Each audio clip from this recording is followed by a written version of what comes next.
بسم الله الرحمن الرحيم إن الحمد لله نحمده ونستعينه ونستغفره ونعوذ بالله من شرور أنفسنا ومن سيئات أعمالنا من يهده الله فلا مضل له ومن يضلل فلا هادي له وأشهد أن لا إله إلا الله وحده لا شريك له وأشهد أن محمدا عبده ورسوله أما بعد.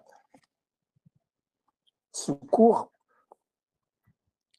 sur l'Aqida al-Wasitiyya est très très important et il va permettre d'éclaircir des points incompris par certains et certaines.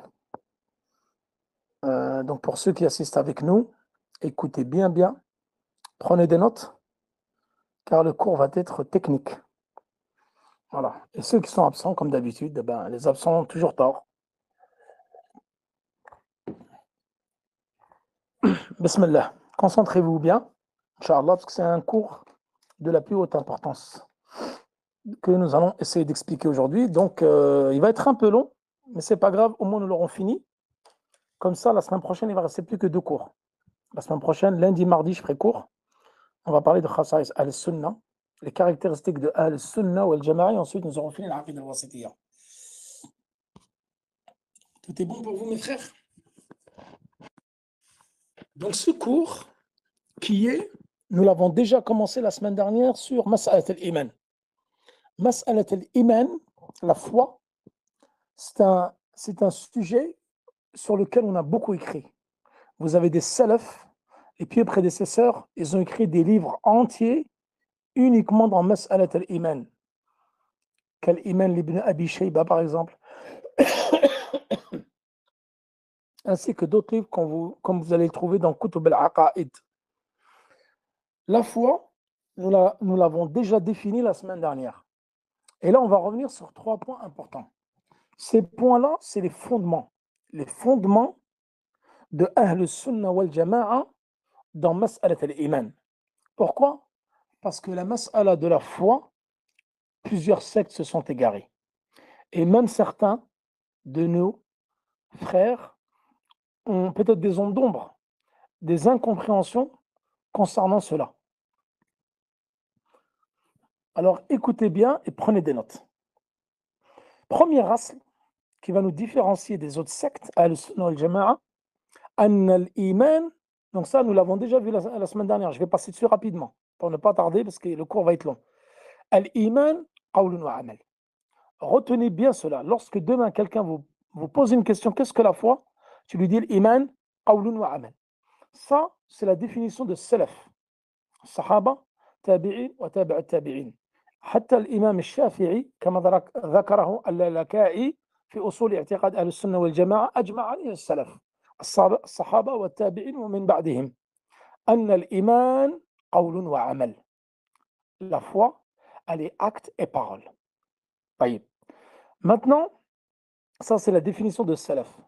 Vous avez l'autre définition عند المتأخرين كما ذكرها شيخ الإسلام ابن تيمية في الواسطية. Lui, il a défini 5 points. Et ça, nous l'avons déjà vu la semaine dernière. Où vous pouvez dire que l'iman اعتقاد بالقلب هذا عند المتأخرين طبعا.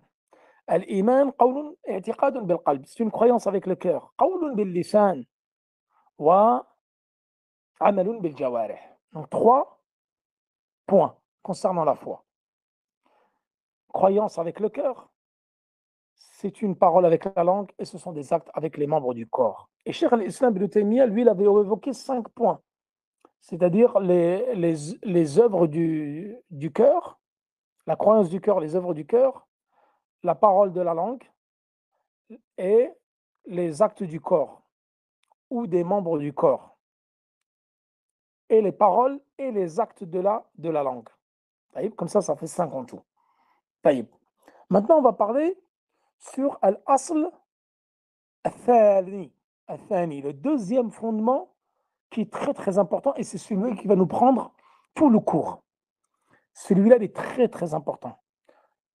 Et c'est dans ce fondement même que s'est égaré les 2 sectes, al-Mu'tazila ou al-Khawarij.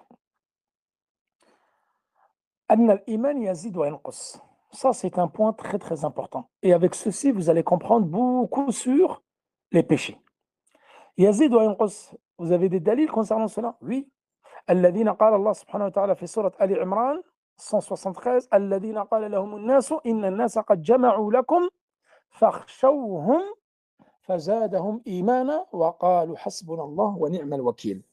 Donc c'est verset qui est dans sourate Ali Imran, verset 173, الذين قال لهم الناس, ceux dont les gens ont dit, إن الناس قد جمعوا لكم, les gens vous ont rassemblés. فقالوا حسبنا الله ونعم الوكيل. فاخشوهم فزادهم إيمانا وقالوا حسبنا الله ونعم الوكيل.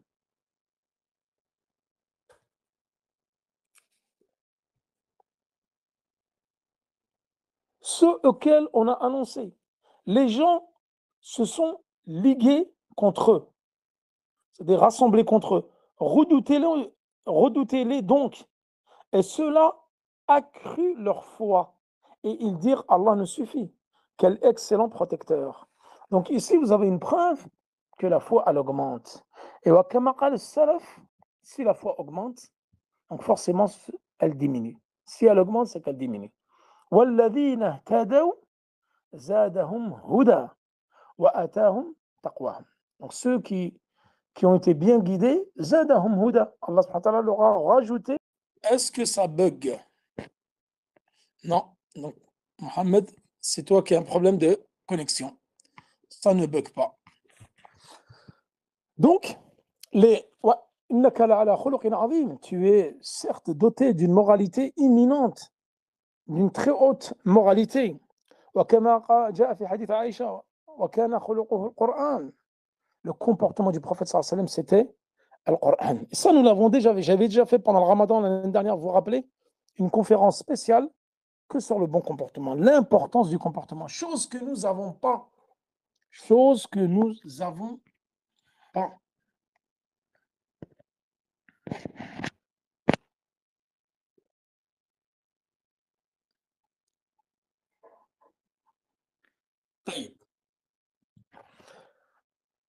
Qu'on a besoin. Bon, c'est pas l'objet du cours. Je ne vais pas faire trop d'aparté, d'ouvrir des parenthèses. Le comportement, on en a déjà parlé. On en reparlera parce que c'est notre quotidien. On a besoin tous les jours de se réformer. Et d'ailleurs, le comportement va avoir une incidence parce que ça va rentrer dans la foi et ça rentre aussi également dans les péchés. Là, on parle de foi. Ceux qui auront la foi la plus complète, vous vous rendez compte? Ceux qui auront la foi la plus complète, c'est ceux qui auront le meilleur comportement. Tu vas avoir une foi complète, améliore ton comportement. Et nous allons voir que tu peux faire des œuvres d'adoration que peu de gens font et tu seras en enfer. Vous allez me dire, c'est possible ça? Oui, c'est possible. Tu peux passer la nuit en prière, la journée au jeûner et tu es en enfer. Vous allez me dire, mais ça fait peur. Comment ceci est possible? Ceci est possible, mes frères et sœurs. Les Sahaba, ils sont venus voir le prophète sallallahu alayhi wa sallam. Bon, le cours, il va être long, hein. C'est pas grave. Mais au moins, comme ça, on aura fini ces mas'alat al-iman. Les Sahaba, radiallahu anhum, sont venus voir le prophète sallallahu alayhi wa sallam. Ils ont dit, Foulana, une femme qui passe sa nuit en prière, sa journée à jeûner, qu'est-ce qu'il a dit le prophète sallallahu alayhi wa sallam? Innaha fi nar. Subhanallah. Regardez. C'est quoi? Après les actes obligatoires et après talab al-ilm, parce que, comme il dit l'imam Ahmed, les meilleures actions que vous puissiez faire après les actes obligatoires, c'est ce que vous êtes en train de faire maintenant. Ça, beaucoup de gens l'oublient. C'est pour ça que moi, j'insiste toujours sur la présence au cours. Parce que beaucoup de nos frères et sœurs qui ne comprennent pas que l'étude de la science est une adoration. Quand tu viens écouter un cours, tu es dans une adoration. Et c'est la meilleure adoration. C'est pour ça que je ne comprends pas les absents. Je n'arrive pas à comprendre quelqu'un qui s'absente. C'est comme si tu t'absentais d'une adoration. Et de la meilleure adoration. Sauf que vous n'arrivez pas à mesurer l'importance de cette science. Là, tu es en train d'écouter un cours, c'est la meilleure chose que tu puisses faire sur cette terre actuellement. Meilleure chose. Mieux que ton travail, mieux que ton loisir, mieux que ta tijara, mieux que tout. C'est la meilleure chose. Ça, c'est la meilleure chose après la prière obligatoire et les 5 piliers obligatoires. L'imam Ahmed, qu'est-ce qu'il a dit? Rien ne vaut à l'acquisition de la science pour celui dont l'intention est sincère. Tu ne pourras pas trouver meilleure œuvre sur terre après les actes obligatoires que cette science, si ton intention elle est sincère.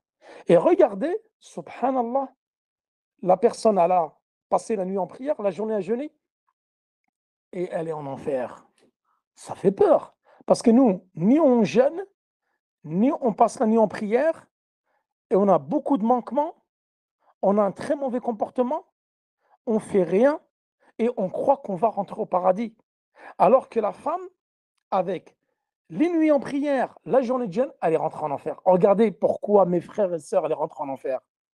لأنها كانت تؤذي جيرانها. Elle était mauvaise avec ses voisins. Regardez tous les problèmes de voisinage qu'on a. من كان يؤمن بالله واليوم الآخر فليكرم جاره. Celui qui croit en Allah et au jour du jugement dernier, qu'il soit bon avec son voisin. Le mauvais rapport avec ton voisin, ça sera l'enfer qui t'attend. Et ça, c'est kalam Nabi sallallahu alayhi wa sallam. Le mauvais rapport de voisinage peut te conduire en enfer, même si tu passes tes nuits en prière, tes journées à jeûner.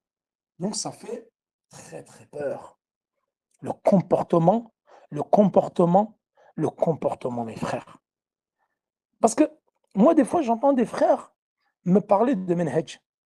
Wallahi, moi, je suis le premier à vous parler de manhaj. Bien sûr que le manhaj, c'est important. La aqida, bien sûr, c'est très important. C'est ce qu'on est en train d'expliquer, la aqida. Le manhaj, très, très important.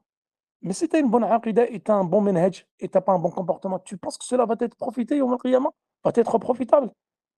La femme, elle est rentrée en enfer à cause d'un problème de voisinage. Et nous allons voir qu'une autre femme également elle est rentrée en enfer juste pour avoir maltraité un chat. Parce qu'elle ne lui a pas donné à manger à boire, elle est rentrée en enfer. قال النبي صلى الله عليه وسلم فإنها في النار. Wallahi, mes frères et sœurs, soyez bien attentifs, car l'affaire, elle est lourde. L'affaire, elle est lourde. Et nous, on passe la journée sur les réseaux à critiquer nos frères, nos sœurs, la médisance, la calomnie, Netflix, la chicha, la PlayStation, le foot. Et tu crois qu'avec ça, tu vas rentrer au paradis, mon frère, où il n'y a aucun acte d'adoration, aucune étude de la science, aucun comportement. Et tu crois que l'affaire, elle est pliée, comme ils disent. On va parler de tout ça tranquillement. On va avancer dans le cours. طيب. قال النبي صلى الله عليه وسلم كما جاء في الصحيحين ما رأيت من ناقصة عقل ودين. Je n'ai pas vu min naqisati aqlin wa din, ceux dont on va dire le cerveau, enfin, je ne sais pas si on peut l'expliquer comme ça, la raison, je n'ai pas vu celle dont la raison est diminuée et la religion est diminuée. C'est-à-dire, là, il parle de qui? Il parle des femmes. Kana ya'idhu an-nisa. Il faisait une maw'idha pour les femmes. Mes frères, si vous m'envoyez des messages toutes les 30 secondes, je ne vais pas pouvoir terminer la conférence. Les bugs, c'est vous. Vous avez un problème de connexion.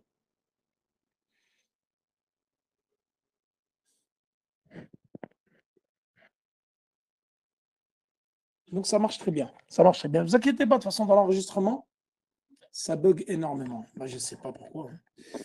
Est-ce que, peut-être que je passe en Wi-Fi? Est-ce que le fait de passer en Wi-Fi, ça va aller mieux? Le problème, la Wi-Fi, c'est qu'elle est loin. La Wi-Fi, qu'elle est loin, je ne sais pas quoi faire. Je ne sais pas quoi faire. Et là, vous entendez bien, là? Est-ce que vous entendez bien? Est-ce que vous entendez bien ou il y a un problème de Wi-Fi toujours? Problème de connexion. Ça bug. Subhanallah, je ne sais pas c'est quoi le problème. Ouais, beaucoup me disent que ça bug. Bon, on va essayer d'avancer, mes frères. On va essayer d'avancer parce que le cours, il est très très long et on n'est même pas dans l'introduction. Donc là, il dit que la femme, elle a une diminution au niveau de la raison, al-aql, et la religion. Et la religion, ça s'explique par le fait qu'elle a les femmes, lorsqu'elle a les règles, les menstrues et les lochis, donc elle ne prie pas et elle ne jeûne pas. Donc elle a une diminution au niveau de sa religion. Et nous allons voir que ceci aura une incidence sur la foi, parce qu'il y aura une diminution de la foi suite au fait qu'elle ne jeûne pas et qu'elle ne prie pas. Mais nous allons voir que ceci, elle n'aura pas de péché par rapport à cela. Que la diminution de la foi n'engendre pas forcément le péché. Et ça, c'est une mas'ala qui est importante. Même si dans les fondements de Al-Sunnah wal Jama'a, an al-iman yazid bi ta'at wa yanqus bil ma'asi. Et nous allons voir qu'il y a une exception à cela. C'est le cas de la femme lorsqu'elle a ses menstrues et lorsqu'elle est les lochis. Qu'elle a une diminution de la religion, de la foi donc, mais elle ne prend pas de péché par rapport à cela. Le prophète sallallahu alayhi wa sallam, qu'est-ce qu'il dit? هذا يدل على نقصان الإيمان. Donc tout ça, les preuves concernant la diminution de la foi. من رأى منكم منكرا فليغيره بيده فإن لم يستطع فبلسانه فإن لم يستطع فبقلبه وذلك أضعف الإيمان. Ce hadith que vous connaissez tous, que j'ai déjà expliqué dans Arba'in Nawawiyya. Celui qui voit un acte réprouvable, un acte détestable, un munkar, un mal ou un acte blâmable, qu'est-ce qu'il fait? فليغيره بيده. Ça, c'est important. Ça rentre dans مسألة الأمر بالمعروف والنهي عن المنكر. Et ça, c'est une mas'ala qui n'est pas bien comprise par nos frères et sœurs également. Ça fera l'objet d'une conférence dans l'avenir. مسألة الأمر بالمعروف والنهي عن المنكر. Est-ce que toi, tu dois tout changer avec ta main? Ou uniquement avec ta langue? Ou uniquement avec ton cœur? Il y a des choses, c'est le gouverneur qui doit les changer, c'est pas toi. Et il y a des choses que c'est toi qui peux changer, soit avec ta main. Par exemple, tu vois un munkar, quelqu'un qui met de la musique, tu lui dis d'éteindre la musique. Tu vois quelqu'un en train de fumer devant toi, tu lui dis d'éteindre ta cigarette. Tu ne dois pas être avec quelqu'un devant toi, il fume devant toi et toi tu te tais, tu dis rien. Ou il va fumer même de la drogue, un joint devant toi et toi tu es là en train de ricaner avec lui. Non, ça c'est grave ça mon frère. Parce que là, tu vois le péché devant toi et toi tu acquiesces cela. Tu ne réprouves pas cela. Donc tu dois quitter. Si tu n'es pas assez fort pour le réprouver, tu dois quitter son assemblée. C'est comme la médisance. Vous êtes dans une assemblée où il y a la médisance et vous ne faites rien. Soit tu dis à la personne de se taire, de changer de sujet, soit tu dois quitter l'assemblée car tu partages le péché avec lui. Voyez? Donc tu changes ce munkar, ce blâmable avec ta main. Si tu ne peux pas avec ta langue, si tu ne peux pas avec ton cœur. Et c'est le degré le plus bas de la foi. Donc là, il parle donc la foi, elle a un degré très bas. Qu'est-ce qu'il dit? Et ça, nous allons l'expliquer, cette mas'ala qui est peut-être incomprise par certains de nos frères et sœurs. La yazni zani hina yazni wa huwa mu'min. Ne fornique pas le fornicateur pendant qu'il est en train de forniquer et lui, il est croyant. Qu'est-ce que cela veut dire? Est-ce que cela veut dire pendant qu'il est en train de forniquer, c'est un mécréant? Nous allons expliquer cela parce que ça nécessite un approfondissement pour mieux comprendre cela. Donc, mas'alat ziyadat al-iman wa nuqsanihi ثبت عن الصحابة والتابعين والأئمة. Donc ça, c'est une chose qui est connue chez les sahaba, chez les tabi'in, والأئمة وأئمة السلف. Donc, la foi augmente et diminue. Maintenant, la foi, lorsqu'elle diminue, on va parler de mas'alat al-nuqsan. Donc, l'iman yazid bi-ta'a wa yanqusu bil-ma'siyah. Donc, il augmente avec les actes d'adoration, d'obéissance, et il diminue avec les actes de désobéissance. Maintenant, lorsqu'on va définir at-ta'a, l'acte d'obéissance, yanqasimu ila qismayn. At-ta'a, beaucoup vont croire c'est uniquement lorsque tu fais un acte d'adoration. At-ta'a tanqasim ila qismayn ou تتعلق بأمرين فعل الحسنات وترك السيئات. Le fait de faire des bonnes actions, mais le fait de délaisser les péchés, ça fait partie de l'acte d'obéissance. En délaissant les péchés, comme nous allons voir, ta foi, elle va augmenter. Et les actes d'adoration ne sont pas tous au même niveau. Donc, min jihati al-hasana, vous avez al-ikhlas wal-mutaba'a. C'est-à-dire, dans tout acte d'adoration, elles sont conditionnées par deux. Quels sont-ils? Ces conditions, j'en ai parlé tout à l'heure dans Al-Usul al-Thalatha. Vous le savez, l'adoration, elle a deux conditions et elle a trois piliers. Les deux conditions, al-ikhlas wal-mutaba'a, la sincérité et le suivi du prophète sallallahu alayhi wa sallam. Et les piliers, qui sont au nombre de trois, qui sont al-raja, l'espoir, l'espérance, al-khawf, la crainte, la peur et l'amour. Ça, c'est les trois piliers de l'acte d'adoration. Maintenant, l'acte d'adoration, plus tu vas avoir de ikhlas dans ton acte d'adoration, plus ceci va augmenter ta foi. Et maintenant, ça c'est min jihati husn al-hasana, c'est-à-dire d'embellir ton acte d'adoration pour Allah, le faire de façon parfaite et le faire de façon sincère, le plus sincère possible, en t'éloignant de la riya, l'ostentation. Maintenant, min jihat jins al-hasana, c'est-à-dire le genre de l'hasana. Les hasanat ne sont pas tous au même niveau. أفضل فكلما كانت الحسنة أفضل الأصل كانت أفضل, plus l'acte d'adoration va être bien, plus زيادة الإيمان va être أكثر. Donc les actes d'adoration ne sont pas tous au même niveau. Et des actes d'adoration qui vont augmenter ta foi plus. Donc au début, tu vas regarder al-ikhlas wa al-mutaba'a. Maintenant, في مسألة النقصان. Par exemple, vous avez des actes d'adoration ils ont plus de mérite que d'autres. Le pèlerinage. Par exemple, une umrah pendant Ramadan. Al-i'tikaf, le fait de prier le dernier tiers de la nuit plus que le premier tiers, etc. طيب. Maintenant, mas'alat, par exemple, le fait de jeûner des jours spécifiques plus que d'autres. Mas'alat al-ma'siyah. Là, c'est pareil, l'acte de désobéissance. Les gens, ils croient que l'acte de désobéissance, ça correspond à une seule chose. Ça correspond à deux choses. Les fi'li muharram, ça c'est un acte de désobéissance lorsque tu commets un interdit. Wa tark wajib bila udhr. Et le fait de délaisser un acte obligatoire sans excuse. Tu délaisses la prière sans excuse. Tu délaisses la zakat sans excuse. Ça, c'est quoi? La umrah sans excuse, le hajj. Ça, c'est également un acte de désobéissance. L'acte de désobéissance n'est pas simplement dans les interdits. Il est dans le fait de commettre des interdits et délaisser les actes obligatoires. طيب. Maintenant, min haythu jins al-ma'siyah. Pareil, les interdits ne sont pas tous au même niveau. Le prophète sallam, il a dit akbarul kaba'ir. Ijtanibu as-sab'a al-mubiqat. Ça, j'en avais fait une conférence l'année dernière dans ma ville à Montsolimine en deux parties. Normalement, vous allez la trouver sur YouTube. Sur le kaba'ir, la différence qu'il y a entre al-kaba'ir et al-sara'ir. Et même dans le kaba'ir, dans les grands péchés, vous avez des degrés. C'est-à-dire, le professeur a dit akbar al-kaba'ir, les plus grands des plus grands péchés.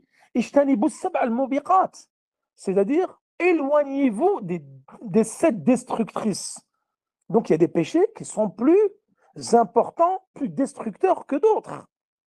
طيب. Maintenant, min haythu jins al-ma'siyah, donc le fait de commettre un grand péché va t'amoindrir ta foi plus que quand tu vas commettre un petit péché. Ça va de soi. Le grand péché, il est plus grave que le petit péché. Donc par rapport à l'incidence qu'il y aura sur la foi, elle sera plus importante, la diminution. Maintenant, min haythu kathratul ma'asi, le fait d'avoir fait le péché une seule fois, ça va diminuer ta foi, mais le fait de le faire tous les jours, kathratul ma'asi, ça va le descendre encore plus et plus. Donc il y a jins al-ma'siyah, il y a différents degrés de péché, mais les 7 destructrices, akbar al-kaba'ir, et il y a le fait de faire beaucoup, il y a al-mudmin ala al-ma'asi, celui qui est accro au péché. Allah al-musta'an. Et vous avez un troisième point que beaucoup négligent, min jihat quwwatu da'i ila al-ma'siyah wa dha'fihi. C'est-à-dire la tentation du péché. Maintenant, on va prendre, quand je vais vous expliquer le hadith, vous allez mieux comprendre. Hadith que nous avons déjà vu. ثلاثة لا يكلمهم الله يوم القيامة ولا يزكيهم ولا ينظر إليهم ولهم عذاب أليم منهم شيخ زاني وعائل مستكبر. 3 personnes qu'Allah ne va pas leur adresser la parole le jour du jugement dernier. Il ne va pas les purifier, il ne les regardera pas, ils auront un châtiment douloureux. Qui? Shaykhun Zani, un vieillard qui fornique. Maintenant, on va prendre l'exemple du jeune en pleine adolescence. Allez, la vingtaine, 18-20 ans. C'est là où le jeune, il y a une sécrétion ou un excédent de sécrétion d'hormones mâles. Donc l'homme, il va être énormément tenté. C'est pour ça c'est l'âge pour se marier. Parce que l'homme, il va avoir beaucoup d'hormones et il va être beaucoup attiré par les femmes. Et celui qui va se retenir à cet âge-là de ne pas tomber dans la fornication, le regard interdit, etc., celui-là, il sera beaucoup plus récompensé et sa foi, elle va augmenter en flèche. Et celui-là, la tentation, elle est très forte. Et surtout dans un mujtama où il y a énormément de femmes dénudées, comme en France. Celui, c'est-à-dire qui va être tenté par les femmes, par exemple, ici à Médine, où toutes les femmes sont couvertes, celui-là, c'est beaucoup plus grave que celui qui va être tenté par les femmes en France. Parce qu'ici, on va dire que la tentation, elle est beaucoup moindre. Et c'est pour ça qu'ils disent dans le hadith, Shaykhun Zani, quand tu as 70 balais, tu as 80 balais, et tu es encore tenté par les petites filles, et tu es encore tenté par la fornication, et autres, billah, ton châtiment, celui-là, il sera encore plus sévère. Et la diminution de la foi sera encore plus, parce que la tentation, il n'y a presque pas de tentation. L'homme de 70 ans, de 80 ans, il n'a plus de libido. Il n'a plus d'envie d'avoir d'un rapport. Même la plupart, ceux qui sont vieux sont obligés de prendre du Viagra pour avoir une érection. Excusez-moi du terme. Donc celui-là, dont la tentation est moindre et quand même tombe dans le péché, alors son péché sera beaucoup plus grave que le petit jeune qui est à Paris, qui est tenté par les femmes dénudées et qui va tomber dans la fornication. Il n'aura pas le même jugement. Ils ne seront pas jugés de la même façon que celui qui est vieux et qui va courir après les petites. Ça n'a rien à voir. Ici, le prophète dit dans le hadith, il ne leur parlera pas, il ne les purifiera pas, il ne les regardera pas, ils auront un châtiment douloureux. Pourquoi? Parce que lui, à la base, il n'est pas censé être tenté par la fornication, mais il est quand même tombé dedans. Généralement, c'est qui est arrogant? L'arrogant, généralement, c'est les riches. Les riches, ceux qui ont beaucoup d'argent, les fortunés, ils ont des attitudes arrogantes, surtout envers les pauvres. Là, il dit A'ilun mustakbir. A'il, c'est-à-dire quoi? Un pauvre. Un pauvre arrogant. Il est pauvre, en plus, il est arrogant. Donc, eux, leur péché, il est beaucoup plus aggravé. Donc, كلما ضعف الداعي إلى المعصية كان نقصان الإيمان وأثر المعصية أعظم. Plus la tentation est moindre vers le péché, plus toi, si tu tombes dedans, alors la foi, elle va diminuer de façon drastique. Vous voyez, c'est diamétralement opposé. Et plus ta tentation, elle est grande, et plus tu vas te retenir, et plus l'augmentation de la foi va être énorme. Ça, c'est une mas'ala qui est importante à connaître. Ensuite, مسألة نقصان الإيمان بفعل المعصية أعظم بحسب التهاون بها. C'est-à-dire lorsque tu vas donner peu d'importance au péché. Le péché, tu vas le banaliser. Plus tu vas le banaliser, plus la perte de la foi, elle va être plus. Car tu auras banalisé un péché. Donc ça, c'est encore plus grave. Et dans la diminution de la foi par rapport au péché, les gens ne sont pas équivalents. يتفاوت نقصان الإيمان بفعل المعصية بحسب المجاهرة بها. C'est-à-dire que ta foi va baisser en fonction du péché que tu as commis et en fonction de l'mujahara. Qu'est-ce que c'est le mujahara? C'est le fait de le crier sur la place publique et de s'en vanter. Ouais, hier, voilà, pas besoin de vous faire des dessins. J'étais avec une fille. Hier, je suis allé en boîte de nuit. Hier, j'ai fumé un joint. Hier, j'étais à la chicha. Et déclarer publiquement tes péchés sans aucune gêne, sans aucune retenue. Qu'est-ce qu'il a dit le prophète sallallahu alayhi wa sallam? كل أمتي معافى إلا المجاهرين كما جاء في الحديث الصحيح. Toute ma communauté sera excusée, pardonnée, sauf ceux qui se vantent d'avoir commis des péchés. Pas des gens, les ados, surtout les ados, les lycéens, tout ça, sont contents de faire des actes gravissimes comme la fornication et autres. Et ils s'en vantent, même sur les réseaux sociaux. Billah, eux, ça, c'est les pires. Ça, c'est le pire des péchés qui puisse exister. C'est te vanter d'avoir fait le péché. Ça, c'est pas pardonné par Allah subhanahu wa ta'ala. Comme l'a dit le professeur Hassan. ummati mu'afa. Toute ma communauté sera pardonnée, illa al-mujahirin. C'est-à-dire celui qui se vante d'avoir fait un péché, et il le met publiquement, et si tu le mets sur les réseaux sociaux, ça c'est encore pire. Plus tu vas le rendre public, plus la sentence va être alourdie. Et سادسا يختلف النقصان أو التفاوت بفعل المعصية بحسب الإصرار. C'est-à-dire que l'augmentation de la foi ou la diminution par rapport à la marcia, parce que l'augmentation, ce n'est pas par rapport à la marcia, c'est par rapport à ta'a, mais la diminution par rapport au péché, بحسب الإصرار عليها. Quelqu'un qui va faire un péché une fois, il a des regrets, des remords. Mais il y a l'autre qui te fait des péchés tous les jours. Comme sur les réseaux sociaux, on s'expose. On expose sa nudité. On expose en train d'écouter du rap et on est en niqab, comme on a vu des sœurs, wal'iyadu billah. En des sœurs avec des djilbab en train de danser du rap, sur du rap, ou aller à des concerts au Stade de France. Et ça, on l'a vu. Enfin, pas moi personnellement, mais on me l'a dit. C'est une catastrophe, mon frère. C'est une catastrophe. Donc là, al-mudawama wa thabat ala al-ma'siyah, c'est le fait d'être tout le temps dans le péché. C'est-à-dire, tu es accro au péché. Wal'iyadu billah. Ça a vraiment demandé à Allah subhanahu wa ta'ala qu'il nous préserve de cela. Ça, c'est le pire qui puisse t'arriver, c'est d'être accro dans le péché. Tu y es dedans tous les jours sans pouvoir en sortir. Ça, c'est ada ashad al-bala. Ça, c'est la plus grande épreuve que tu puisses avoir. Ce n'est pas une épreuve dans ta santé, dans ton corps. C'est l'épreuve dans le ma'asiyah, le fait que tu sois éprouvé par le péché nuit et jour. Taïb. On essaie d'avancer.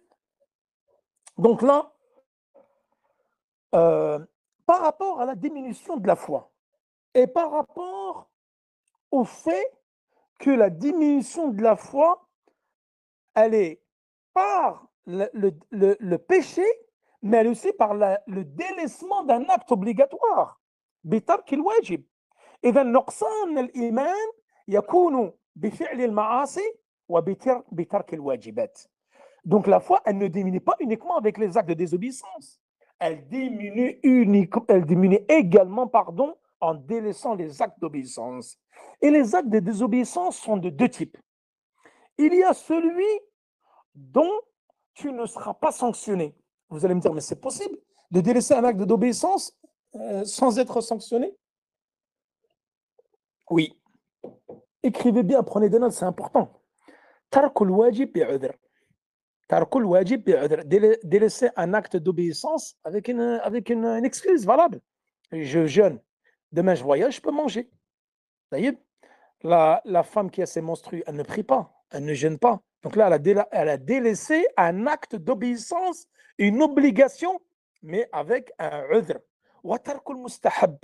Tarkul mustahab, les choses qui sont recommandées, le fait de les délaisser, tu ne seras pas châtié pour cela. Donc ça, c'est deux points qui sont importants. Maintenant, al-asl thalith. Troisième, là on va sortir, on va changer et après on va parler de mas'alat al-ma'asi. Bon, je vous ai dit, c'est une conférence qui va être longue, mais elle est très importante pour comprendre beaucoup de choses. Et quand vous en avez marre, vous me dites, on arrêtera et on continuera, on la finira demain.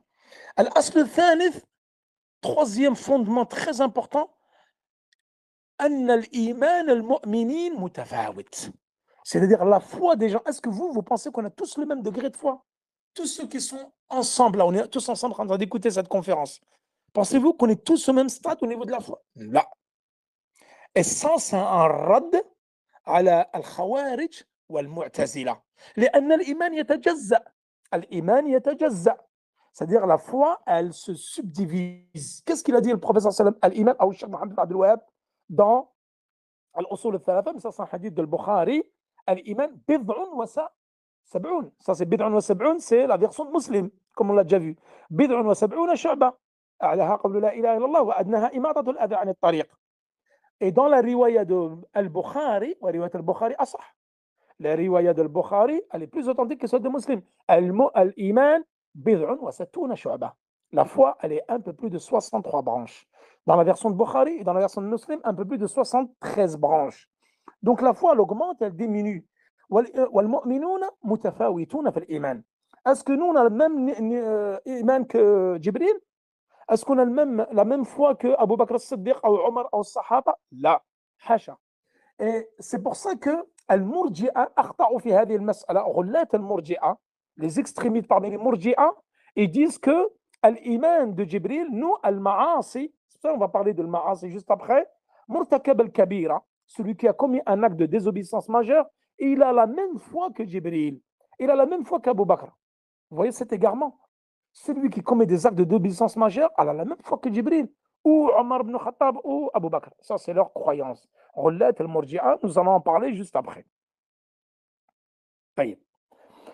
Maintenant, une mas'ala qui est importante, ça fait combien de temps? Ça fait déjà presque 40 minutes de cours. Et j'ai abordé que la première partie, il va y avoir une deuxième partie. Et c'est celle-là qui va nous intéresser le plus. Et quand vous allez comprendre cette classification, vous allez comprendre la classification de la foi. Allah subhanahu wa ta'ala, il dit dans le Coran, ثم أورثنا الكتاب الذين اصطفينا من عبادنا فمنهم ظالم لنفسه ومنهم مقتصد ومنهم سابق بالخيرات بإذن الله ذلك هو الفضل الكبير. Ça, c'est sourate Fatir, verset 32. Alors, Fatir, verset 32, أورثنا الكتاب الذين, nous avons hérité le livre à ceux que nous avons choisis parmi nos serviteurs. فَمِنْهُمْ ظَالِمٌ لِنَفْسِهِ. Il y en a parmi eux qui sont injustes envers eux-mêmes. وَمِنْهُمْ مُقْتَصِدٌ. Et d'autres qui sont dans la ligne médiane, dans le juste milieu. وَمِنْهُمْ سَابِقٌ بِالْخَيْرَاتِ بِإِذْنِ اللَّهِ ذَلِكَ هُوَ الْفَضْلُ الْكَبِيرُ. Et ceux qui s'empressent de faire les bonnes œuvres avec l'agrément d'Allah subhanahu wa ta'ala بِإِذْنِ اللَّهِ, avec l'autorisation d'Allah subhanahu wa ta'ala, هُوَ الْفَضْلُ الْكَبِيرُ. Ça, c'est le bienfait qui est énorme. إِذَنْ al-mu'minun. Donc les croyants, là, Allah subhanahu wa ta'ala les a divisés en trois catégories. Donc nous ne sommes pas tous dans la même catégorie. Les croyants, tu peux les diviser en trois catégories. Al-awwal, ad-darajat al-oula, et c'est la plus inférieure, la plus basse. هو الظالم لنفسه والظلم كما تعلمون ثلاثة أقسام. C'est quoi la justice? Elle est de trois types. Et ça, j'en avais déjà parlé dans une khutbah de Jumu'ah, j'en ai déjà parlé dans un cours. L'injustice est de trois. C'est quoi? C'est le politisme majeur. Le fait d'être injuste envers Allah, injuste envers les gens et injuste envers toi-même. Et la plus grande des injustices, c'est d'être injuste envers Allah en commettant du politisme majeur. كما قال لقمان لابنه إن الشرك لظلم عظيم. Le politisme est une énorme injustice. Donc le fait d'être injuste envers toi-même, qu'est-ce qu'on appelle cela? هذا يسمى عند أهل العلم بدرجة أصل الإيمان.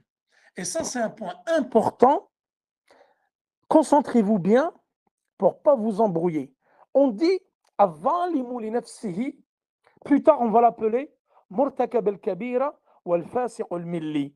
هذا له أصل الإيمان أي مطلق الإيمان. أصل الإيمان, c'est-à-dire que celui qui commet des actes de désobéissance majeure a le fondement de la foi. Il a la foi au niveau de son fondement. Et certains l'appellent par al-iman al-mujmal, c'est-à-dire la foi générale, ou mutlaq al-iman. Soit on dit darajat al-zalimu li nafsihi, darajat al-zalimu li nafsihi, ou darajat mutlaq al-iman, ou asl al-iman. Quand on dit mutlaq al-iman, ça veut dire asl al-iman, c'est-à-dire il a l'origine, les fondements de la foi. Wa mutlaq al-shay, quand on dit mutlaq al-iman, ça veut dire asluhu, le fondement de la foi. Si un jour vous entendez mutlaq al-iman, ça veut dire asl al-iman. طيب. Et qui sont ces gens-là? Hum al-fussaq, ashab al-kaba'ir.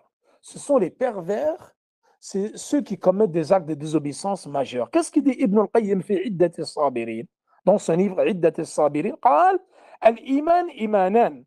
La foi est de deux types. إيمان يمنع من الخلود في النار وإيمان يمنع من الدخول النار. Une foi qui t'empêche de séjourner définitivement en enfer et une foi qui t'empêche de rentrer en enfer. أما الذي يمنع من الخلود في النار فهو هذه الدرجة أصل الإيمان أي مطلق الإيمان. C'est-à-dire le fait d'avoir le fondement de la foi, une base de la foi, ça t'interdit al-khulud fi النار. C'est-à-dire celui qui a un minimum de foi dans son cœur, il ne restera jamais en enfer pour l'éternité. Tu vas aller en enfer, mais dans tous les cas, tu rentreras au paradis à la fin. إذن أصل الإيمان يمنع من الخلود في النار. والإيمان المطلق أو أصل الإيمان يمنع كذلك. Ça c'est l'Iman al-Mutlaq, c'est ce qu'on appelle l'Iman al-Kamil. Ça c'est encore une autre catégorie comme nous allons voir, هو المقتصد. C'est celui qui a l'Iman al-Mutlaq al-Wajib. هذا يمنعه من دخول النار. Celui qui a la foi parfaite, complète, celui-ci, ça l'empêche de rentrer en enfer. Le prophète sallallahu alayhi wa sallam dit أخرجوا من النار. Lorsqu'Allah parle dans ce hadith qudsi, في أحاديث الشفاعة, أخرجوا من النار من كان في قلبه مثقال ذرة من إيمان. Sortez de l'enfer celui qui a un atome, le poids d'un atome de foi dans son cœur. Donc ça, maintenant on a vu Daraj al-Oula, celui qui est injuste. Donc c'est celui qui a mutlaq al-iman, ay asl al-iman. Asl al-iman yamnahu min ad-dukhuli أو من الخلود في النار. طيب. وإيمان يمنع من دخول النار. Quelle est cette foi qui t'interdit de rentrer en enfer? La foi qui t'interdit de rentrer en enfer, c'est deux catégories de personnes qui vont rentrer dedans. Vous savez c'est qui? هو المقتصد والسابق بالخيرات. Donc là, regardez, suivez-moi bien. Ces trois types de personnes, ظالم لنفسه, مقتصد وسابق بالخيرات, vous avez trois types de personnes.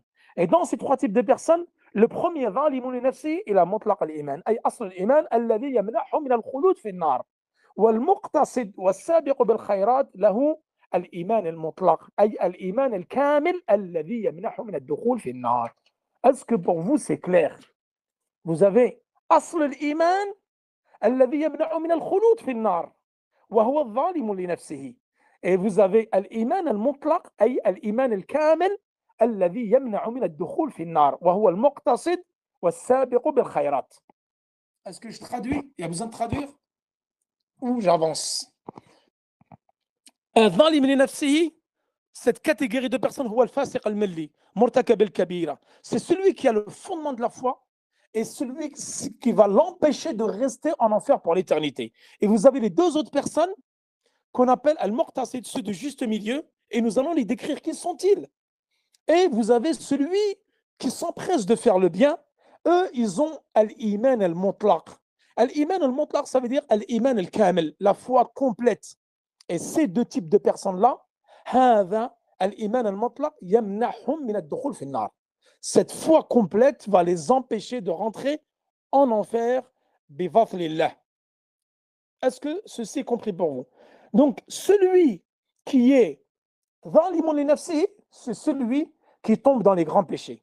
Et celui qui est muqtasid, الذي هو في درجة الإيمان الواجب, أي درجة كمال الإيمان الواجب, c'est celui qui a la foi obligatoire, la foi complète obligatoire. ومنهم مقتصد.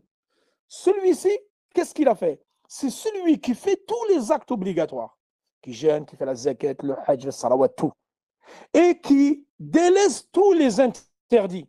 ولا يزيد شيئا على ذلك. Il ne rajoute rien par rapport à cela. Et lui, il est muqtasid. Il a la foi complète. Et ceci va l'empêcher de rentrer en enfer.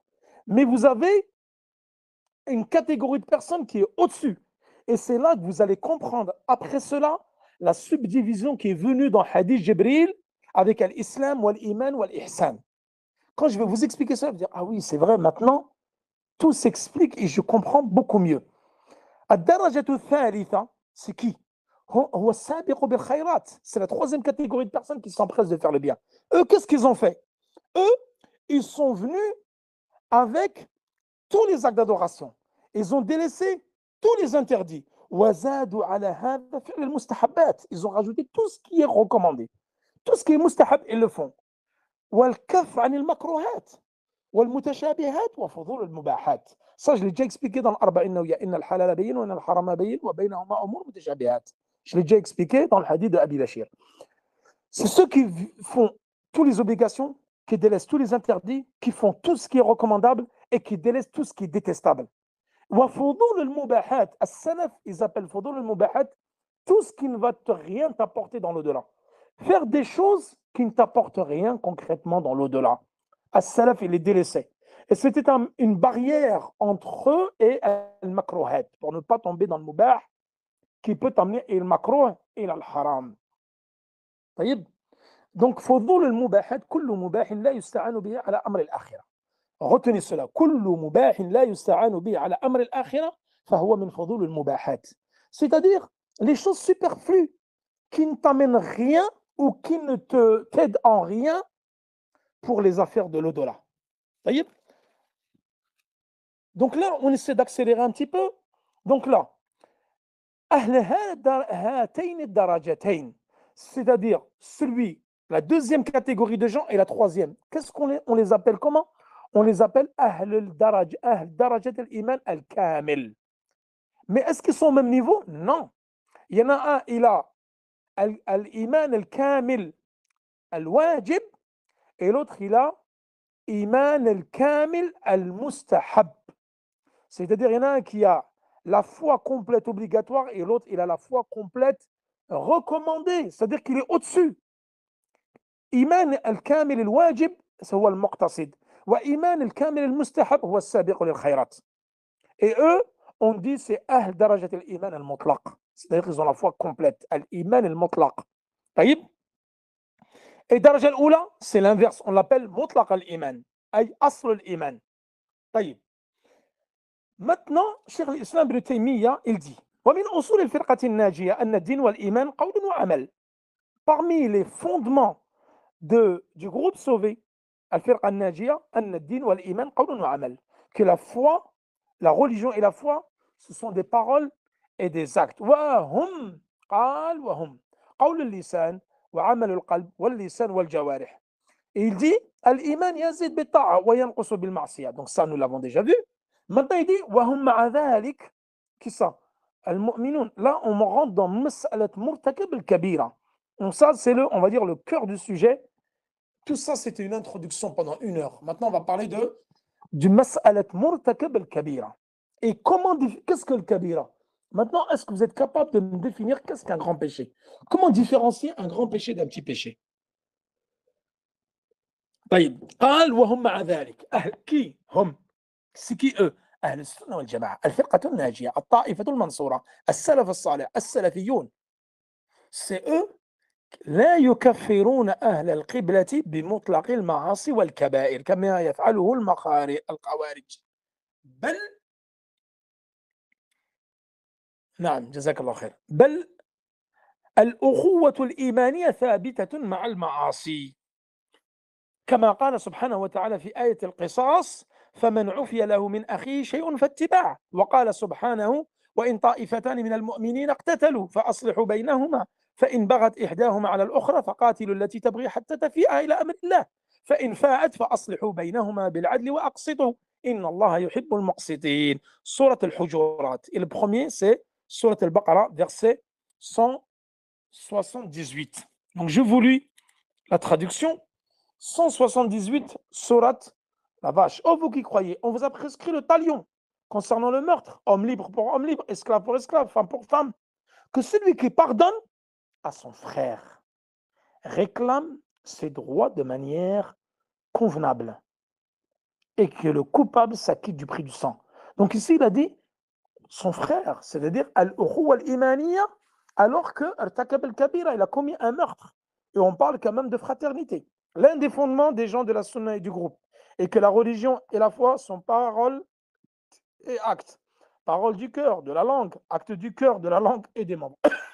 Et que la foi croit par l'obéissance et décroît par la désobéissance. En plus de cela, ils ne jugent pas mécréants les gens de la Qibla pour des désobéissances ou des péchés majeurs comme le font al-Khawarij. Au contraire, la fraternité de la foi demeure malgré la désobéissance, comme le dit le Très-Haut dans le verset du Talion. Mais celui à qui son frère aura pardonné, en quelque façon doit faire une requête convenable. Son frère, malgré qu'il l'ait tué, il a appelé son frère. Donc cela ne le fait pas sortir de l'islam. Et le deuxième verset dans Surat al-Hujurat, les appartements, verset 9, et si 2 groupes de croyants se combattent, faites-les réconcilier ou faites-leur la conciliation entre eux. Si l'un d'entre eux se rebelle contre l'autre, combattez le groupe qui se rebelle jusqu'à ce qu'il se conforme à l'ordre d'Allah. Puis s'il se conforme, conciliez-les avec justice et soyez équitables, car Allah aime les équitables. Les croyants ne sont que des frères. Établissez la concorde entre vos frères. Ici, donc malgré qu'ils se combattent, malgré que l'autre il a tué, ça reste un musulman. Contrairement al Khawarij, qui l'ont fait sortir de l'islam. Donc là, Madhab al-Sunnah wal-Jama'a, il se résume en 4 points. Premier point, c'est que al-Dhunub wal-Ma'asi, les péchés et les actes de désobéissance font diminuer la foi. Premier point. Deuxième point, أن مرتكب الكبيرة والكبائر لا يكفر بل هو فاسق فحسب. C'est-à-dire que celui qui commet les actes de désobéissance majeurs, on ne le rend pas mécréant. Troisième point, مرتكب الكبيرة في الآخرة تحت المشيئة. Celui qui commet un acte de désobéissance majeur, les péchés, les grands, في الآخرة, le jour du jugement dernier, il sera تحت المشيئة, selon la volonté d'Allah subhanahu wa ta'ala. إن شاء عذبه وإن شاء عفى عنه. Soit Allah il va le châtier, soit il va lui pardonner.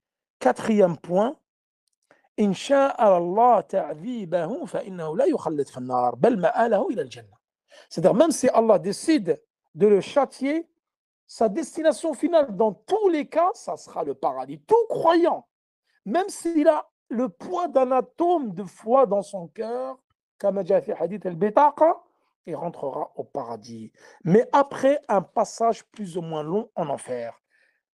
Et ça, c'est madhab Ahl-Sunnah wal Jama'a. C'est le chemin de Ahl-Sunnah wal Jama'a. Contrairement à Al-Khawarij wal Mu'tazila. Qu'est-ce qu'ils ont dit les Mu'tazilites et les Khawarij? Eux, qu'on appelle aussi Ahl al-Wa'id, ou al-Wa'idiyya, qui disent et qui, eux, ils sont en opposition avec Al-Murji'a. Al-Murji'a, si tu fais ce que tu veux, tu rentres au paradis. Les Khawarij, Al-Mu'tazila, le moindre grand péché que tu fasses, ça te fait sortir de l'islam, anta kafir, mukhallad khulud abadi fi an-nar. Tu rentres en enfer pour l'éternité. Wal-Mu'tazila qalu bayna al-manzilatayn. Il a dit, il est entre deux états dans cette vie-là. Il est ni musulman ni mécréant. Et ils ont dit le jour de la résurrection, Mukhalat Khulud Abadi fin nar. Et le jour de la résurrection, il sera en enfer pour l'éternité. Taïib. Premier point. أن المعاصي والذنوب منقصة أو منقصة للإيمان. C'est-à-dire que les péchés et les actes de désobéissance, ils vont faire baisser la foi. Et que celui qui commet des actes de désobéissance, amruhu azim, huwa ala khatarin azim. Il est en danger.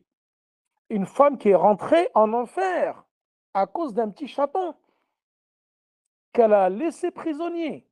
Elle ne lui a pas donné à manger ni à boire et ne l'a pas laissé aller manger les insectes. Donc elle est rentrée en enfer à cause d'un petit chaton. Et l'autre, elle est rentrée en enfer, la femme, parce qu'elle était mauvaise ou un mauvais comportement avec ses voisins, malgré qu'elle passait la nuit en prière et la journée en jeûne. Donc vraiment les frères, de ne pas minimiser le péché, quel que soit le péché.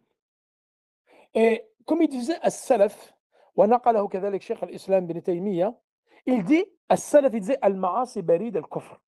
Al-Ma'asi, les actes de désobéissance barid, ils t'emmènent vers la mécréance. C'est le chemin qui t'amène vers la mécréance.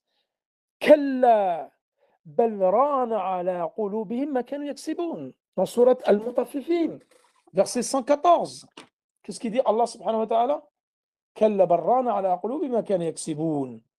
C'est-à-dire, les cœurs, ce sont plutôt les cœurs qui ont été recouverts par les péchés qu'ils ont commis.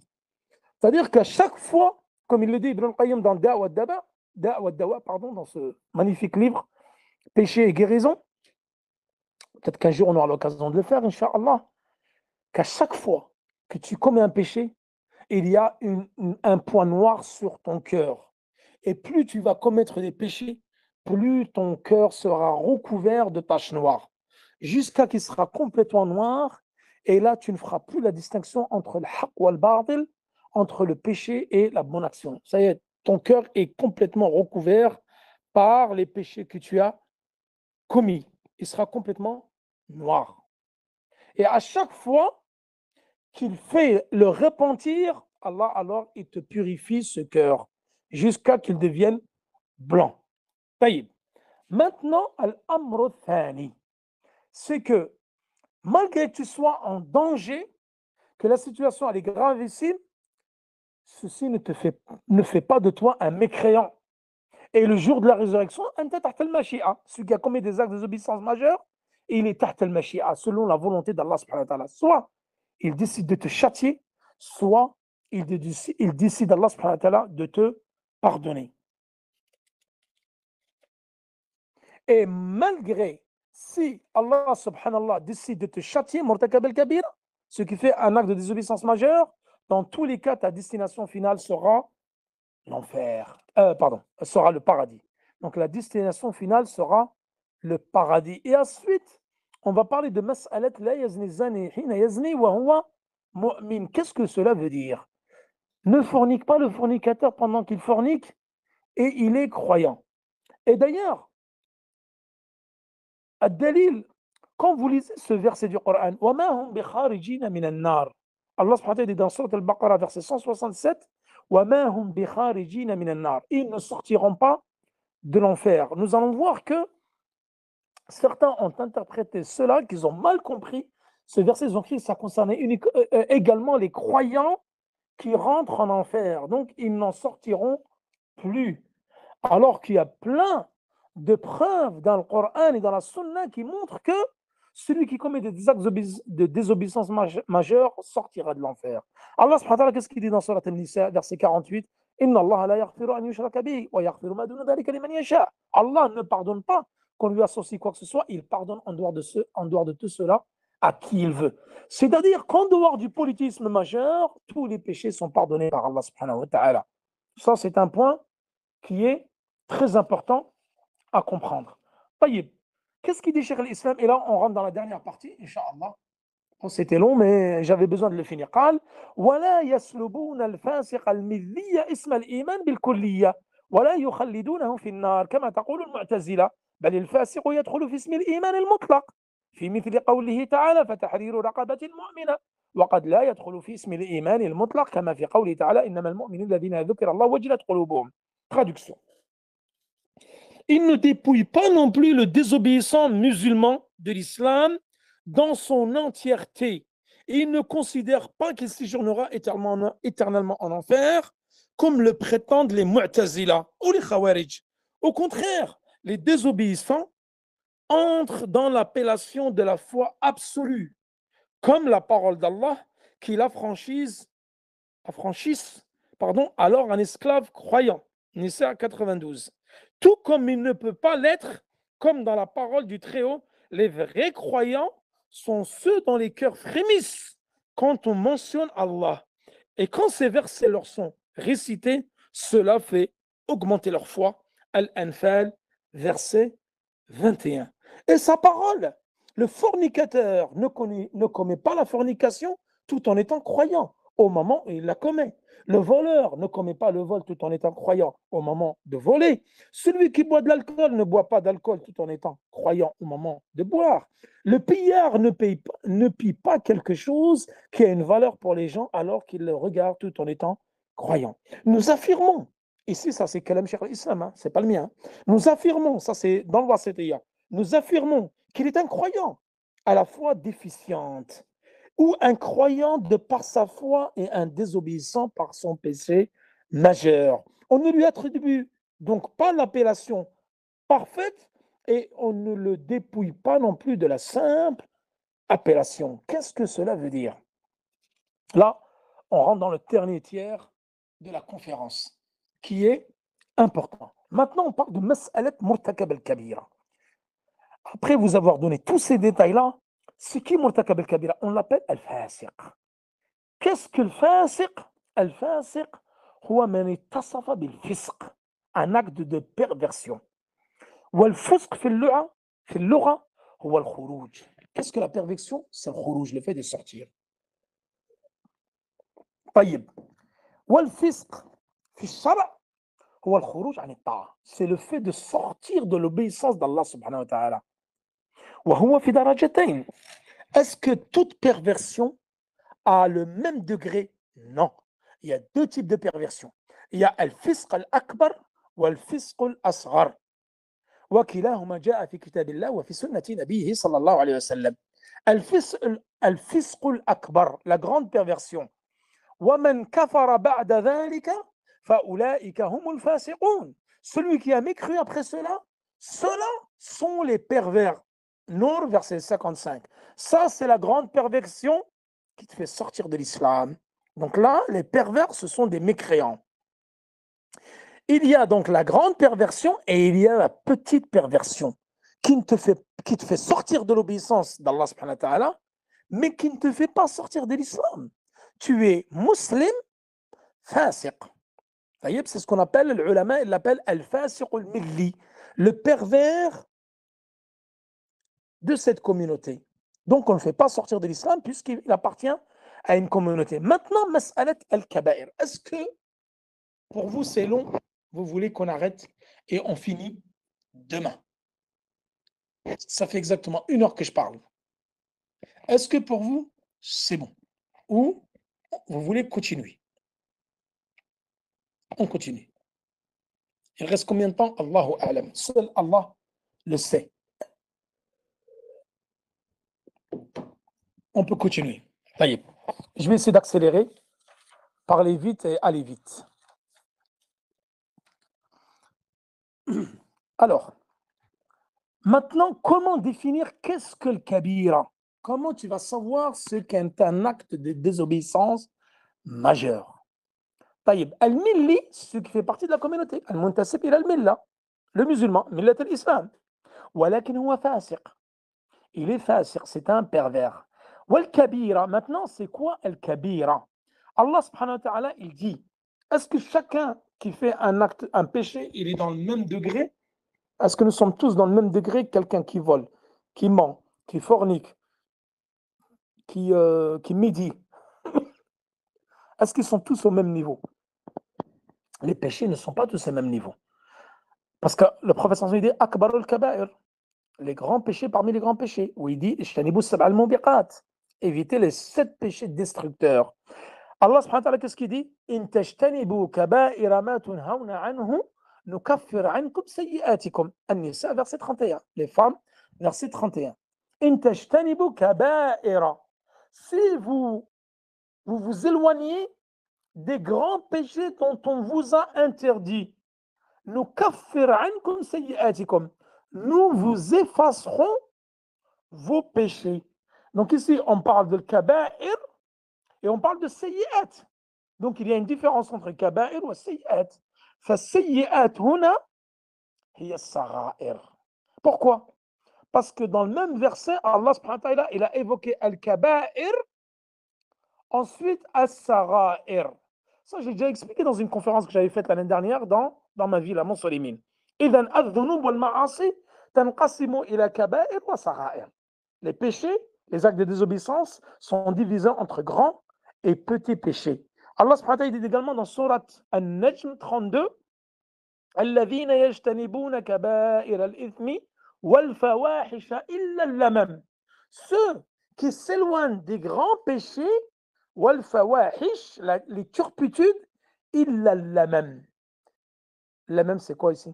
Al-lamam hiya as-sagha'ir. Vous voyez, si vous lisez dans le Coran, vous n'allez jamais savoir ce que quoi le lamam. C'est as-sagha'ir. Si vous vous éloignez des grands péchés et les actes de turpitude, sauf al-lamam. Et al-lamam, c'est sagha'ir. Donc ici, Allah il a divisé également les grands péchés et les petits péchés. Al-kaba'ir wal-lamam. Et dans l'autre verset, al-kaba'ir was-sayyi'at. Maintenant, comment reconnaître le grand péché? Qu'est-ce qu'un grand péché? اختلفوا أهل العلم اختلافا طويلا في تحديد تعريف الكبيرة. Ils ont divergé dans la définition de الكبيرة. Et ça, quand vous retournez dans شرح الطحاوية لابن أبي العز الحنفي, il ramène plusieurs aqwal. Il y a plusieurs aqwal de Ahl al-Ilm concernant la définition du grand péché. Il y a plusieurs définitions. هل الكبيرة تعرف بالعد أو تعرف بالحد? Est-ce que c'est quoi le grand péché? C'est par le nombre ou la quantité ou c'est par le had, le châtiment? Tout à l'heure, le frère Mohamed a donné une bonne définition. Qu'est-ce qu'il a dit? Mohamed, tu as donné quoi comme définition? Je te retrouve plus là. Tu les as quittés?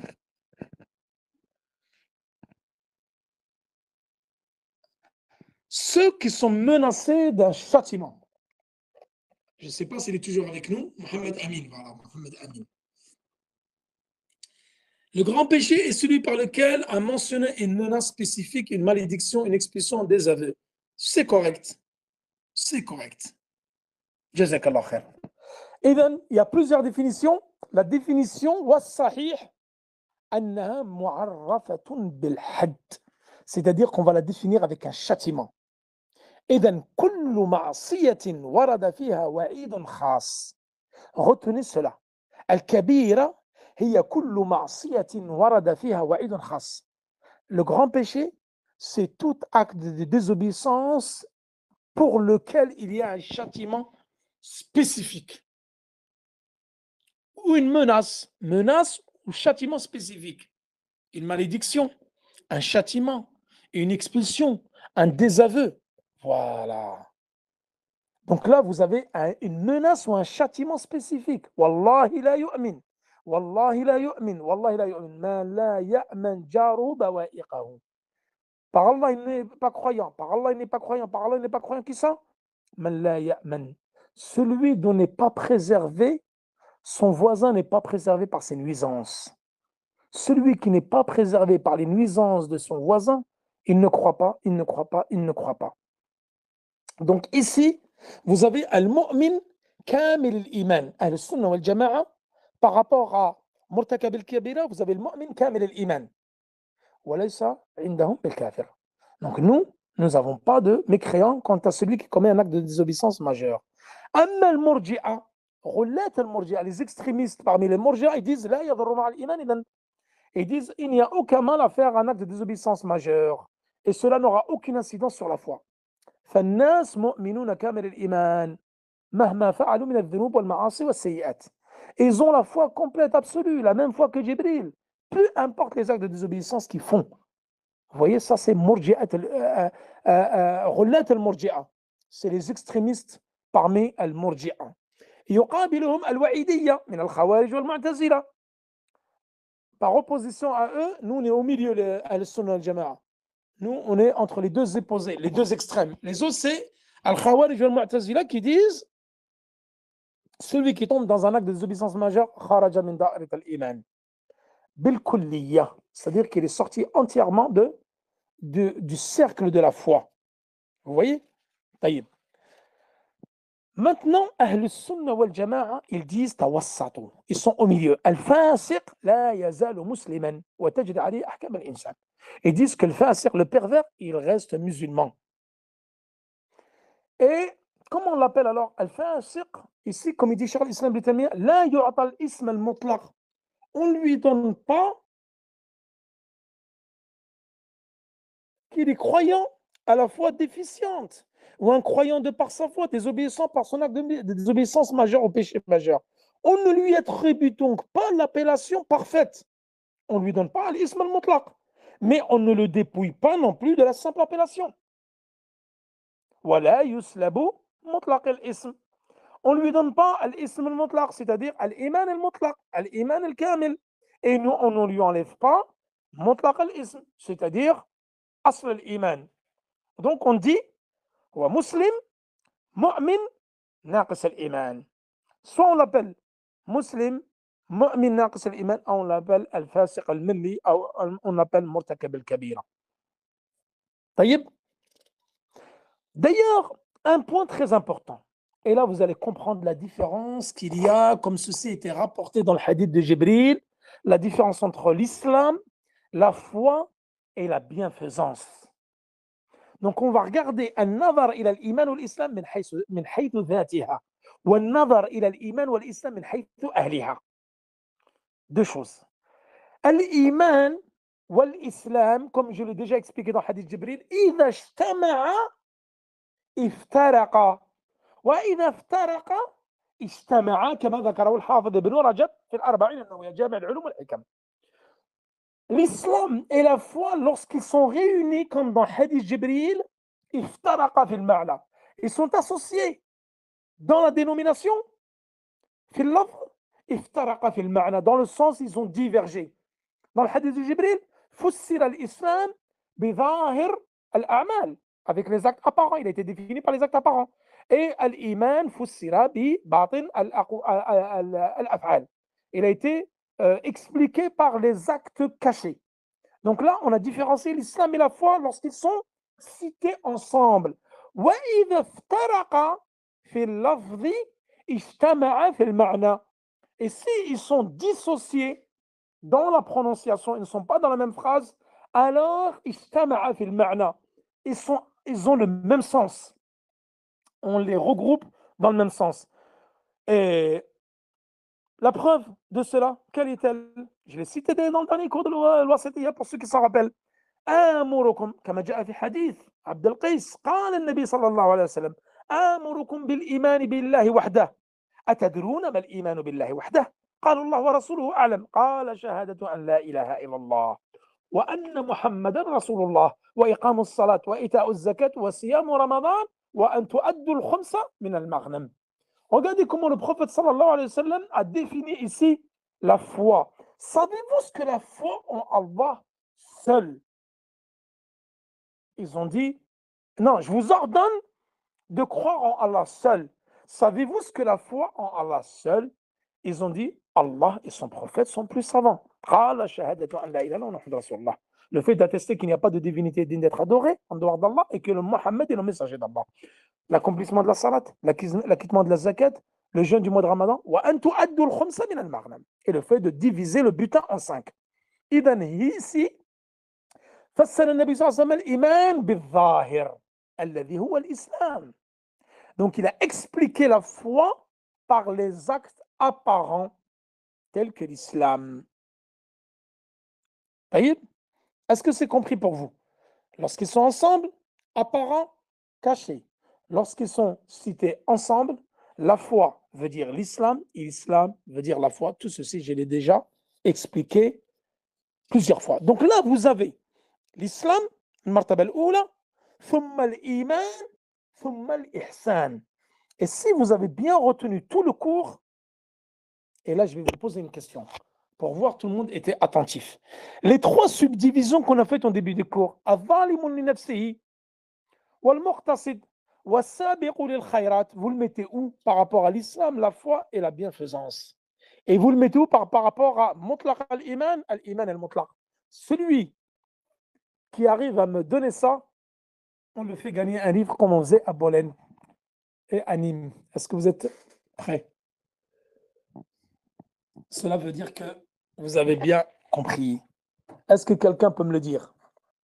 Et on va bientôt finir, Inch'Allah. Vous pouvez répéter. Taïb. Ça, celui qui a compris ça, il a compris tout le cours. Allah, il a divisé l'être humain, le musulman, en trois catégories. Al-zalimu li nafsihi, al-muqtasid, wa-sabiqu bil-khayrat. L'injuste, le juste milieu, et celui qui accourt vers les bonnes actions. On a parlé dans l'iman, dans la foi, de mutlaq al-iman. mutlaq al-iman, daraja al-oula. Ad-daraja al-thaniya, al-iman al-mutlaq. أي الإيمان الكامل الواجب والإيمان الكامل المستحب. Trois divisions. Et ensuite, nous avons l'islam, la foi et la bienfaisance. Est-ce que maintenant vous pouvez تربطوا بين هذا وهذا? Comme dans les jeux là, relie A à B. Relie A à B. الإسلام, الإيمان والإحسان, الظالم لنفسه, المقتصد والسابق بالخيرات. Avec مطلق الإيمان, الإيمان المطلق الكامل, الإيمان المطلق الإيمان الكامل الواجب والإيمان الكامل المستحب, أي الإيمان المطلق.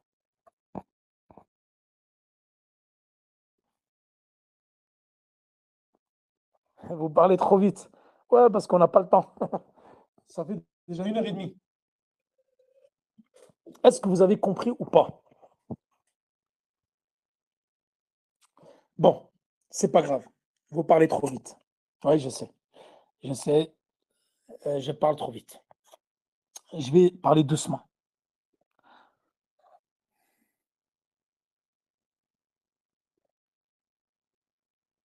Ben voilà, ben voilà. Bravo. Fricassé, bravo. Abdallah, et bravo. Non, Abdallah, tu t'es trompé. Al-Iman al-Kamil al-Wajib, c'est pas l'Ihsan. Celle qui a bien répondu, injuste, juste milieu, et court vers la bonne action, divisé en 3. Donc l'islam, l'iman et l'ihsan. L'ihsan court vers la bonne action, l'injuste, c'est l'islam, et l'iman juste milieu. Bravo pour fricasser. Al-fasiq, c'est le musulman. Al-muqtasid, c'est le mu'min. Et sabir bil khayrat, c'est l'ihsan. Abu Talha Nasrallah. Bravo. Abu Abdillah, il a dit l'islam, ou l'iman al-wajib. Là, tu t'es trompé, Abu Abdillah. Tu as mélangé. Ceux qui ont bien répondu, c'est fricassé et Talha, Abu Talha Nasrallah. Ils ont bien compris. L'injuste, c'est celui qui est en bas de l'échelle. Il est musulman. Il est musulman, donc il a mutlaq al-iman, les fondements de la foi. Mais il a une foi amoindrie. On l'appelle l'injuste. Il est musulman. Le deuxième, celui qui a la foi, al-mu'min ou al-muqtasid. Il a al-iman al-mutlaq al-wajib. Il a la foi pleine obligatoire, c'est-à-dire le minimum obligatoire. هذا المؤمن. والمحسن, celui qui a le degré le plus haut, c'est celui qui a l'iman al-mutlaq, mais c'est l'iman al-kamil al-mustahab. C'est celui qui a fait les actes d'obéissance, délaissé les interdits, il a fait toutes les mustahabbat, il a délaissé tous les actes détestables et il a délaissé fudul al-mubahat. C'est comme ça que vous allez comprendre bien cette subdivision. Est-ce que maintenant pour vous c'est clair? Voilà. Donc al-muhsin, c'est celui qui a le plus haut degré. Et bravo à tous ceux qui ont bien répondu. Et ça y est, je vais finir 5 petites minutes et nous aurons fini le cours. Walillahi alhamd. Taïb. Maintenant, dernière mas'ala et nous allons finir le cours. Al-muhsin sabiq bil khawrat, na'am, al-iman al-mutlaq. طيب جزاك الله خير. Regardez. لا يزني الزاني حين يزني وهو مؤمن. لا يسرق السارق حين يسرق وهو مؤمن. Qu'est-ce que cela veut dire? Il y en a plein qui commencent à partir, ça fait tard, je comprends. Moi aussi, je commence à être fatigué. Il se fait tard. Je finirai par ceci, Inch'Allah. Lorsqu'on dit que le fornicateur ne fornique pas pendant qu'il est en train de forniquer tout en étant croyant, le voleur ne vole pas pendant qu'il est en train de voler tout en étant croyant, le buveur ne boit pas pendant qu'il est en train de boire tout en étant croyant. Maintenant, bien comprendre ce texte, est-ce que cela veut dire qu'il est mécréant? Est-ce qu'il est sorti de la religion? Donc là, Ahl-Sunnah wal Jama'a tawassatu. Donc comment le comprendre? Mal iman huna, lorsqu'on dit ici il n'est plus croyant, هل هو الإيمان الواجب أي الإيمان المطلق أو مطلق الإيمان أي أصل الإيمان? Là, comment le comprendre? On doit le comprendre que celui qui الذي يزني حين يزني وهو مؤمن لا يزني وهو مؤمن أي مؤمن الإيمان المطلق أي الإيمان الكامل. C'est-à-dire pendant qu'il va faire cet acte-là de fornication, de boire, de voler, il aura que mutlaq al-iman أي أصل الإيمان, mais il n'aura plus الإيمان المطلق أي الإيمان الكامل أو الإيمان الكامل الواجب أو الإيمان الكامل المستحب. Est-ce que ceci est clair pour vous? وَمَنْ يَقْتُلْ مُؤْمِنًا مُتَعَمِّدًا فَجَزَاؤُهُ جَهَنَّمُ خَالِدًا فِيهَا. Et celui qui tue un croyant de façon préméditée, volontaire, qu'est-ce qu'il aura? جَزَاؤُهُ جَهَنَّمُ خَالِدِينَ فِيهَا. Il aura l'enfer pour l'éternité. Et d'ailleurs, comme dit Cheikh al-Islam ibn Taymiyyah, dans le Coran, le seul péché qui a été sanctionné par Allah subhanahu wa ta'ala par cinq sanctions, 5 châtiments, c'est celui qui tue le croyant de façon volontaire. الذي يقتل المؤمن متعمدا. Il aura quoi? Allah subhanahu wa ta'ala, il ne lui parlera pas, il va le maudire, il va rentrer en enfer pour l'éternité, et il aura un châtiment douloureux. Et j'ai oublié la cinquième.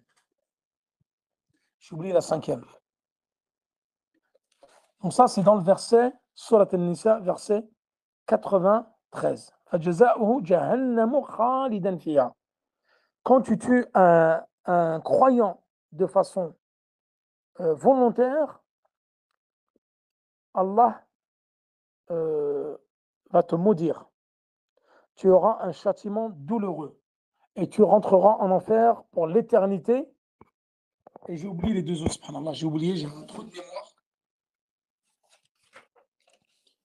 Ici, c'est juste pour vous expliquer, dans ce verset, c'est Surat An-Nisa, verset 92. Nisa, verset 92. J'ai oublié les deux autres, subhanallah, j'ai un trou de mémoire.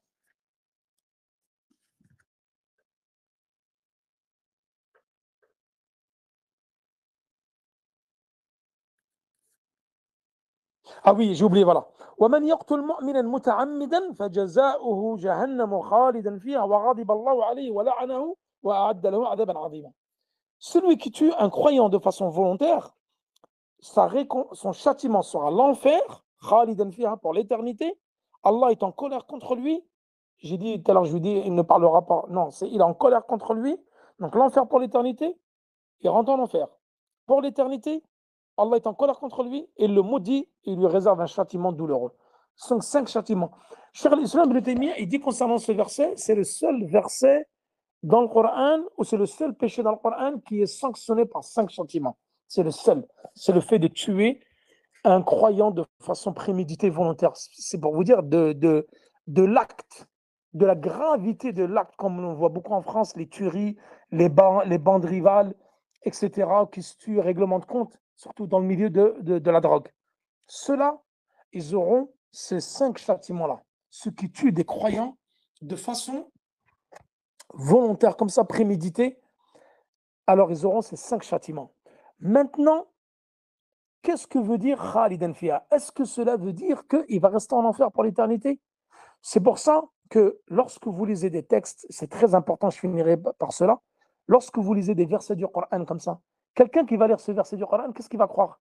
Il va croire Khalidan fiha, il rentre en enfer pour l'éternité. Et pourtant, c'est un croyant. C'est un musulman qui a fait cela. Il rentre en enfer. Et on a dit que le croyant, malgré les péchés qu'il ait fait en dehors du polythéisme majeur, sa destination finale sera le paradis. Donc nous, qu'est-ce qu'on doit faire? On doit respecter manhaj al-salaf, suivre la voie des salaf. في فهم النصوص على ضوء القرآن والسنة. Comprendre les textes à la lumière du Coran et de la Sunna, والجمع والتأليف بين النصوص. Très très important de rassembler les preuves et أن نفهم النصوص et comprendre les textes في ضوء لغة العرب. Et ça, c'est très très important. Comprendre les textes à la lumière de la langue arabe pure, comme l'ont compris les Sahaba. Donc ici, est-ce qu'on doit comprendre que celui qui a tué un croyant de façon volontaire va rester en enfer pour l'éternité? Là, في كلام العرب هنا الخلد, ça ne veut pas dire l'éternité, ça veut dire une très longue distance ou une très longue attente ou une durée très longue. Une durée très longue. C'est comme les Arabes, ils ont des expressions. Par exemple, je vais donner, j'ai pas d'exemple en tête. Quand ils désignent une chose, quelqu'un, par exemple, qui, qui est bon, mais de temps en temps, il a fait du mal. On dit Ma fa'ala al-khayra qat. Ma fa'ala al-khayra qat. Il n'a jamais fait le bien. Ils le disent ça, les Arabes. Mais est-ce que cela, ça veut dire jamais de sa vie, il a fait le bien? هذه في مبالغة في الكلام. Une façon d'exagérer dans les propos, c'est comme quand tu vas dire je vais te tuer. Tu fais ça, je vais te tuer. Est-ce que dans la langue française, quelqu'un va comprendre que quand tu vas ça, tuer, c'est dans le sens tuer, meurtre? Non, mais c'est une expression qu'on utilise, tuer pour te venger, mais peut-être ça va être juste frapper. En arabe, ils ont également des expressions comme ça. Et parmi elles, al-khulud ici. والمفسرون جمع من المفسرين كابن كثير والقرطبي وابن جرير فسروا هنا المكث الطويل بالمكث الطويل, c'est-à-dire une période très trop longue, très longue. Il va rester une période très très longue en enfer. Et ne pas croire que c'est Khalid Khouloud Abadi fi nar comme Al-Kuffar ou Al-Mushrikoun. Donc bien comprendre cela, que c'est un énorme péché, et celui qui fait cela, alors il Khouloud ici, الذي يفهم في ضوء لغة العرب هو المكث الطويل. Comment on doit comprendre le Khouloud ici, l'éternité, comme l'ont compris les Arabes, comme il l'a dit Ar-Raghib al-Asfahani fi mufradatihi. أي هو المكث الطويل, c'est-à-dire ils vont rester très très longtemps. Je pense que ça va être bon pour vous. Nous finirons. Nous avons fini. Walillahi alhamd. Nous avons fini. Walillahi alhamd. Donc ça fait quand même assez long, mais c'était un cours très important. J'espère que vous avez tout compris, que vous n'avez aucune question à poser. Walillahi alhamd. Et la semaine prochaine, il va rester 2 cours de l'Aqid al-Wasitiyya. On va parler de Khasa'is al-Sunnah wal Jama'a. Et nous aurons fini al-Aqid al-Wasitiyya. Walillahi alhamd. Et comme ça, on commencera un nouveau livre qui sera Kashf Shubuhat, la dissipation des ambiguïtés, avec l'explication des Cheikh Fawzan. Je vous mettrai la photo du livre dans le groupe, et ceux qui veulent le commander, je vous mettrai le lien d'une sœur pour lui donner un petit coup de main, Inch'Allah. Bon, moi, j'ai pas de maktaba, hein. Je gagne rien dans cette histoire pour pas que les gens se font des films. C'est juste pour aider une sœur qui est en difficulté, qui a une maktaba, qui n'arrive pas à vendre des livres. Comme ça, je vais mettre le lien de sa maktaba, puis il y aura un code promo de 15%. Et c'est pas pour faire de la pub, hein. Je fais pas de pub pour du commerce ou quoi que ce soit. Mais comme ça, ceux qui veulent acheter le livre, comme ça donne un coup de main à la sœur qui a une maktaba, peut-être qu'elle est avec nous en train d'écouter. وصلى الله على نبينا محمد وعلى آله وصحبه وسلم والله تعالى أعلى وأعلم والسلام عليكم ورحمة الله وبركاته.